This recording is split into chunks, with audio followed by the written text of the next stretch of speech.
Welcome to Continue Learning Guolao 2 channel, to learning blockchain from 0 to 1 comprehensively.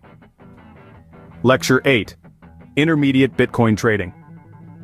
In this lesson you will learn about the development of the global Bitcoin trading market, the difference between on-exchange and off-exchange trading, the difference between fiat currency trading and cryptocurrency trading, different trading methods.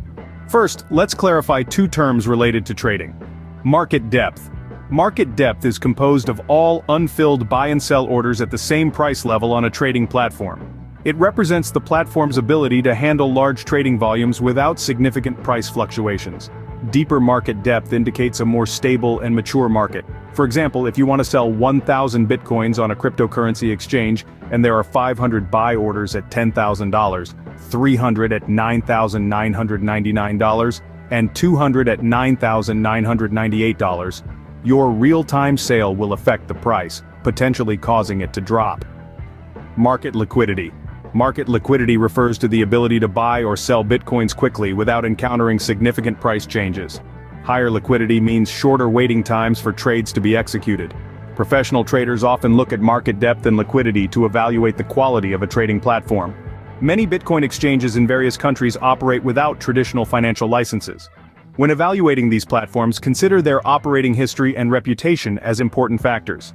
Additionally, be aware of API users, who can manipulate trading volume data. API users are similar to automated traders in traditional financial markets, often known as algorithmic or quantitative trading. They execute trades based on predefined strategies and parameters, which can lead to higher trading frequency and efficiency. Now, let's look at the global development of Bitcoin trading. The earliest well-known Bitcoin exchange was Mt. Gox, founded by Jed McCaleb in July 2010, and later sold to Mark Karpels, who turned it into the world's largest Bitcoin exchange.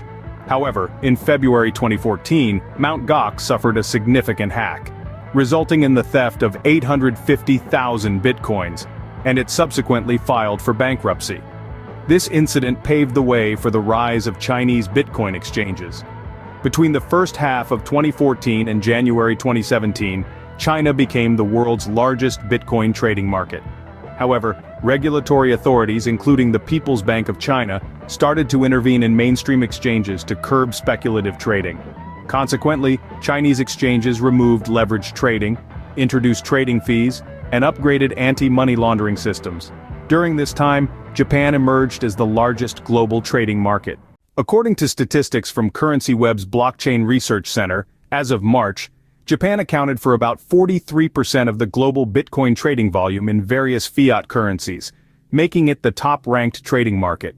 The second largest was the US dollar, followed by the Chinese yuan. By September 2017, the South Korean won surpassed the Chinese yuan, becoming the third largest trading currency. Moving beyond China and Japan, several other countries had their own prominent exchanges. Some, like Mt. Gox and Bitstamp, have been in operation for years. These exchanges faced security incidents but managed to recover. Hong Kong-based exchange Bitfinex also experienced a significant hack, but recovered using a debt-to-equity conversion scheme. In the United States, exchanges like Coinbase and Circle grew competitively through regulatory compliance. Other exchanges, like Local Bitcoins, focused on over-the-counter OTC trading. Market participants have increasingly turned to cryptocurrency C2C trading, which now accounts for over 50% of global Bitcoin trading. This shift has reduced the significance of fiat to crypto trading pairs. Some well-known cryptocurrency exchanges include Poloniex, Bittrex, and the international version of Huobi, known as Huobi Pro. These platforms offer a wide range of trading pairs, enabling users to exchange various cryptocurrencies directly. In conclusion, when evaluating trading platforms, consider factors like market depth and liquidity rather than just trading volume.